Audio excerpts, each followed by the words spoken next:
The courtroom wasn't cold, but the way they looked at him could have frozen fire. David Miller, 18 years old, black, skinny, stood alone before the court in a wrinkled, hand-me-down suit. His fingers trembled slightly as he adjusted the collar. One small gesture, but it said everything. He wasn't a lawyer. He wasn't someone they respected. And to them, he was just another case already stamped guilty. The judge, a white woman in her late 50s, peered down at him over silver-rimmed glasses. There was no compassion in her eyes, just the stare of someone who'd already made up her mind. She tilted her head slightly, her lips curling into a condescending smile. You're choosing to represent yourself? Grand theft auto and resisting arrest aren't games, young man. Soft chuckles rippled through the courtroom. Spectators exchanged knowing glances. The prosecutor straightened his silk tie, smirking like David was nothing more than an afternoon inconvenience. And the judge, this so-called guardian of justice, leaned forward and added, almost as a dare, Confidence is one thing, Mr. Miller. Competence is another. Let's see how far your Google law degree takes you. one sentence, one look. But it carried generations of dismissal. This system had gotten too comfortable with doubting the minds of black children, too comfortable with tossing every young black face into the same folder labeled troublemaker. David felt it. Every eye in that courtroom wasn't watching for truth. They were watching for collapse.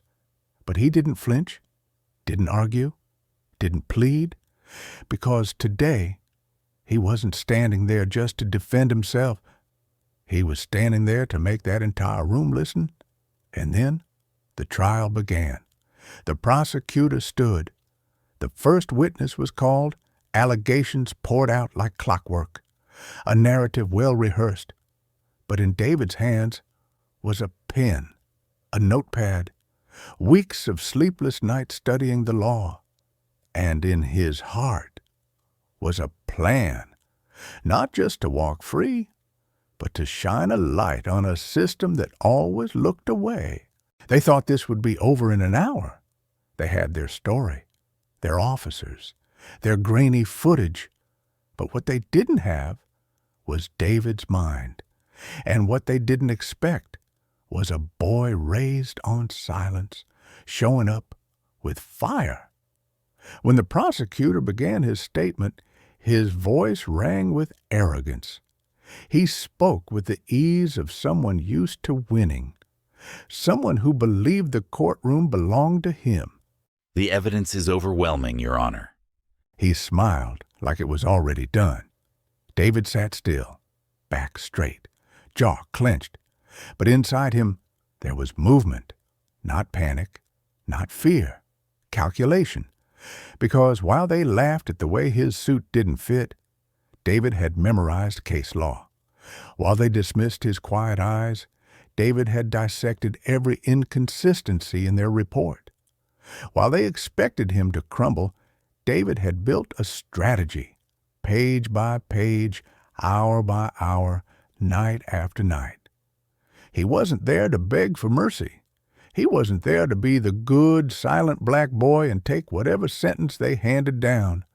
He came to fight smart, to turn their open and shut case into a storm they couldn't contain, to make the court look at itself. When Officer Daniels took the stand, David watched him closely. Broad shoulders, calm voice, confident gaze, the same voice that had once barked at him in the dark, now dressed in oath and uniform. Daniel spoke about the night in question with the certainty of a man who expected no pushback. He told the court David had been caught red-handed, fumbling with wires, trying to hotwire a car. He claimed David fled on foot, that it was a simple arrest of a guilty kid. But David was already writing, not scribbling, not guessing. He was building his moment. because he knew something the courtroom didn't. Daniels couldn't have seen what he claimed, not from where he said he was, not in the dark, not through glass.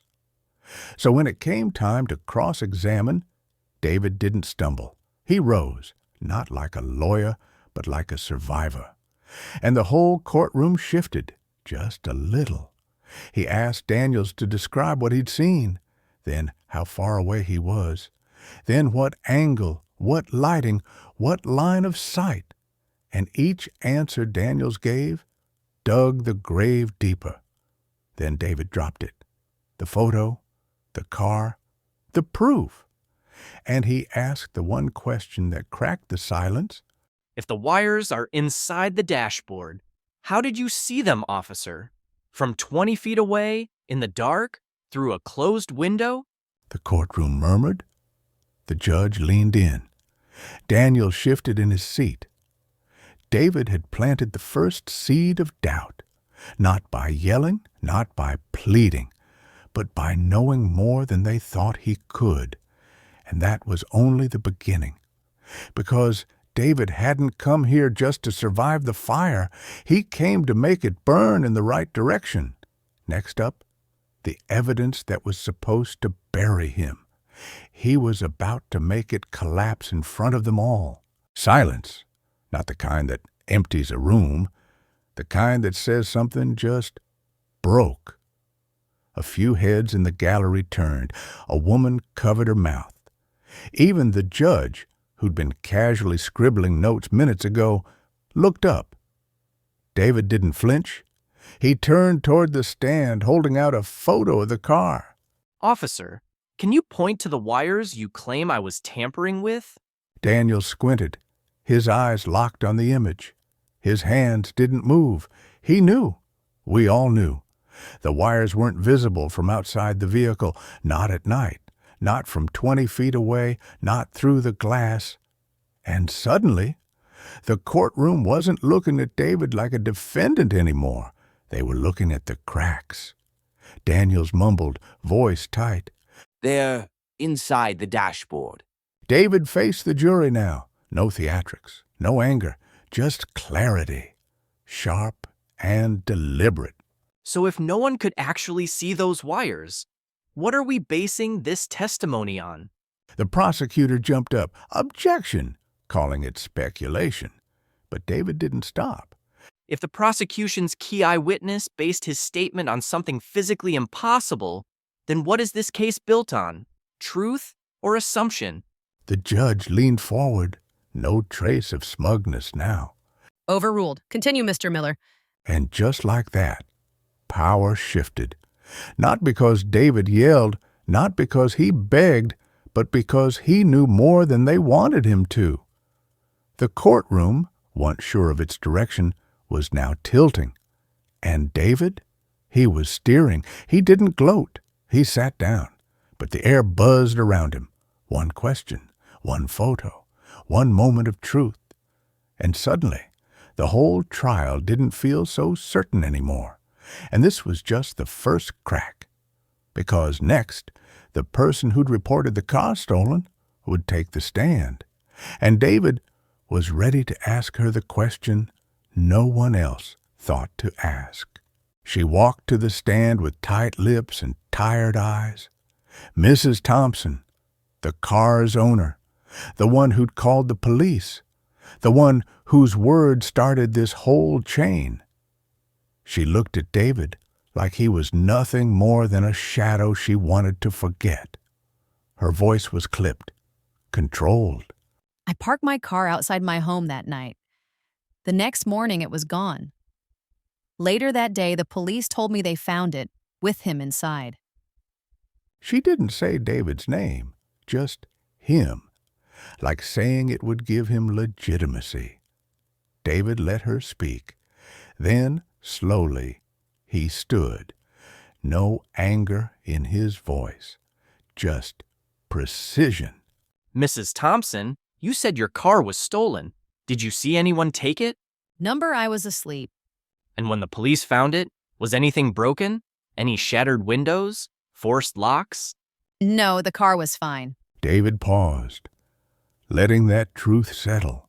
So it vanished without a trace. No signs of a break-in, no damage. Maybe he had a key. How many people have access to your keys? Just me and my husband. The jury shifted in their seats. David's voice didn't rise, but it cut deeper than any shout ever could. So to be clear, your car went missing. No damage, no sign of theft. And you assumed a young black man took it because he was there when police found it. The silence said more than she ever could. David turned to the judge. Your Honor, I'd like to call my next witness, Mr. James Thompson. Gasps. The husband, the man with the keys. The prosecutor objected. This wasn't disclosed, Your Honor. If the state can build a case without knowing its own foundation is cracked, then the truth deserves to walk in unannounced. Permission granted. Mr. Thompson took the stand, and with one shaky answer, he changed everything.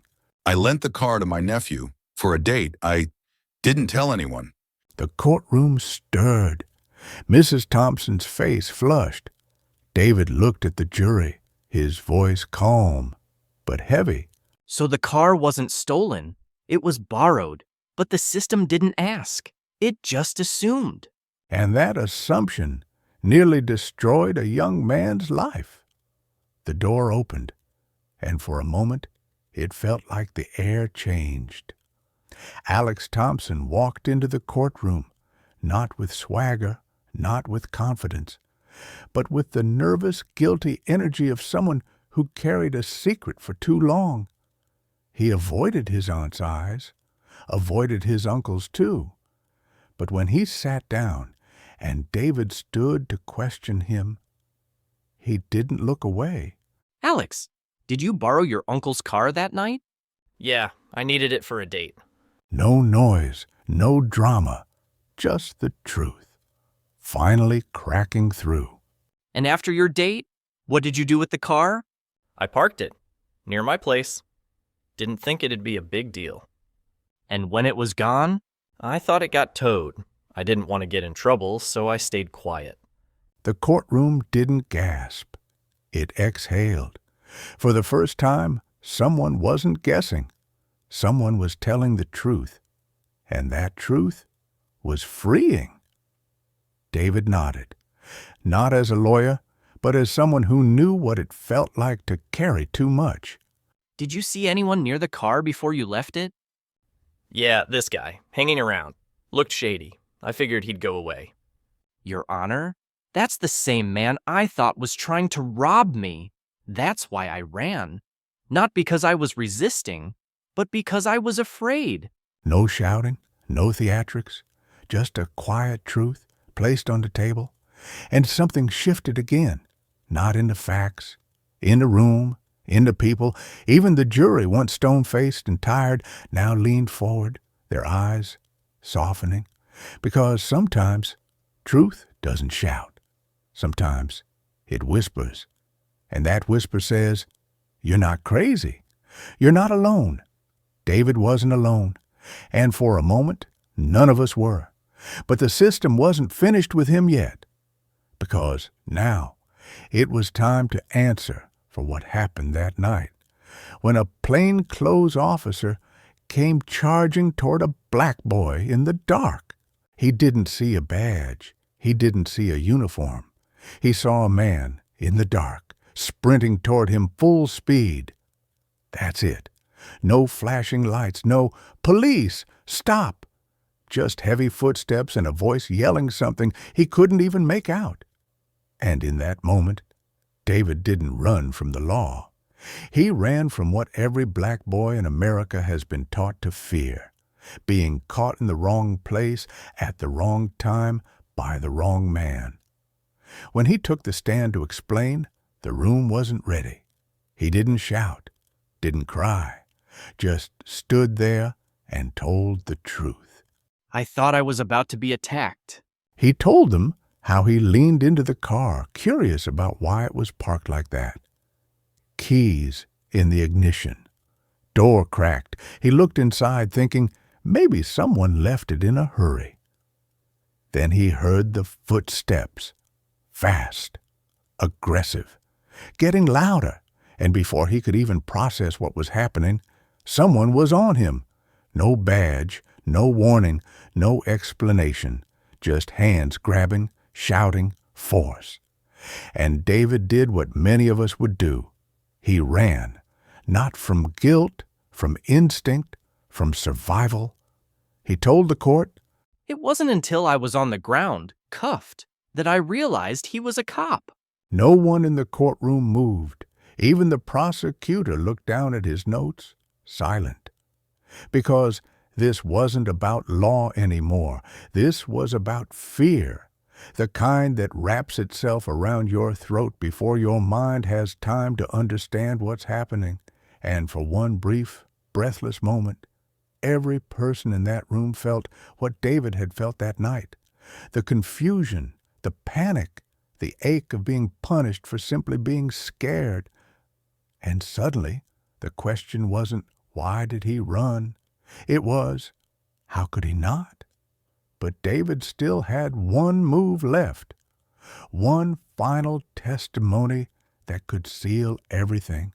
He rose from his seat slowly, not trembling, not defeated, but steady, like a young man who had carried the weight of 1,000 stairs and still chose to stand tall. David Miller took the stand, sworn in, hand steady, voice calm. And when he spoke, the courtroom didn't just hear words. They felt truth. I didn't come here to play lawyer.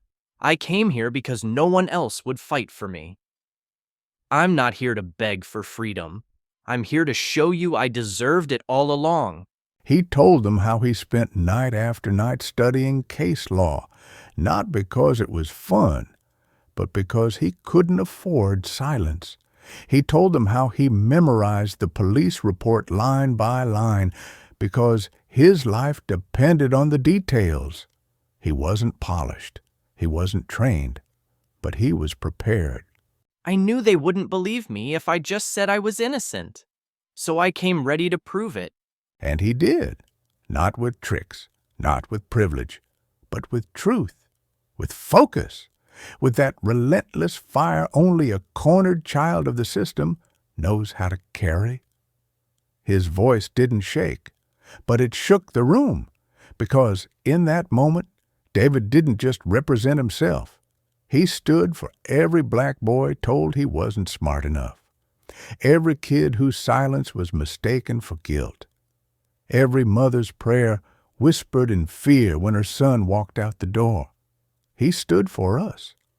And as he sat back down, the silence in that courtroom wasn't empty. It was sacred. But the fight wasn't done yet. Now, the system would have to respond. The next morning, the courtroom was full. Reporters, community elders, strangers who'd never met David Miller, but somehow knew this moment was bigger than one boy. David sat still, hands folded, heart pounding slow but strong. The judge entered, the jury followed, and time paused. Has the jury reached a verdict? The foreman stood, paper in hand, voice steady. We have, Your Honor. On the charge of grand theft auto, we find the defendant not guilty. A sound rippled through the room, not a cheer, not a gasp, but something deeper, a release, a recognition. David didn't move, not yet. On the charge of resisting arrest, we find the defendant not guilty. This time it happened. Applause, tears, hands over hearts. And in the back row, an old woman whispered through her sobs, "Thank you, Lord. They saw him. They finally saw him." David's eyes welled up, but he stayed standing. He had walked through fire and didn't burn. The judge banged her gavel for silence, but her voice had changed. No longer cold, no longer distant. There was respect in it now. Mr. Millers, you're free to go. David turned, ready to leave, but the judge stopped him. Wait. He turned back. She looked at him, really looked, and for the first time since this trial began, she didn't see a defendant. She saw a man. What you did here was extraordinary. I hope you consider studying law. This system needs voices like yours. And just like that, the boy they all doubted became the one they all remembered. The courtroom didn't just watch justice. They witnessed restoration. But David knew this wasn't the end, because some stories don't close, they open. The courtroom faded behind him. The noise, the wait, the war, gone. Outside, the sun was waiting, and David stood in it, not like a boy who had survived, but like a man who had chosen what to become next. Alex met him on the steps, shoulders slouched, guilt heavy. He couldn't even look David in the eye. I'm sorry, man. I never meant for any of this to happen. It wasn't just you, it was all of it. The silence, the assumptions, the system. They shook hands, not for closure, but for truth. Then Alex asked what everyone wanted to know. So, what now? David looked out at the city, the streets, the people, the system still standing, but so was he. I think I'm gonna go to law school. If I could do this with no degree, just imagine what I could do with one. He didn't smile big, didn't make promises. He just walked forward. His first step into a life he was about to write, one truth at a time. And as he disappeared down the street, the sun caught his back, and for a moment, it looked like justice was walking right beside him.